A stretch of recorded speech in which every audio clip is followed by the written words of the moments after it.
স্বাগতম আপনাকে ডিবিএম সংবাদে। ইসলামী বিশ্ববিদ্যালয় শিক্ষক সমিতির কার্যক্রম অবৈধ ঘোষণা করল বিএনপিপন্থী শিক্ষকদের সংগঠন জিয়া পরিষদ। এ বিষয়ে একটি বিজ্ঞপ্তি প্রকাশ করে সংগঠনটি।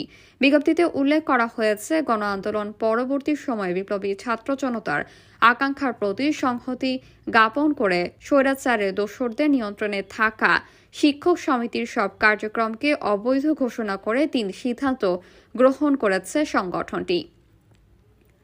সিদ্ধান্তগুলো হলো 5 আগস্ট থেকে পরবর্তীত সময়ে শিক্ষক সমিতি তহবিলের কোনো অর্থ ব্যয় করা যাবে না, করলে তা সংশ্লিষ্টদের ব্যক্তিগত দায় হিসেবে গণ্য হবে। রাষ্ট্র সংস্কার না হওয়া পর্যন্ত শিক্ষক সমিতির সব কার্যক্রম স্থগিত রাখতে বলা হয় এবং রাষ্ট্র সংস্কার সম্পন্ন হলে অনুকূল পরিবেশে সব মহলের মতামতের ভিত্তিতে নির্বাচন আয়োজন করা হবে।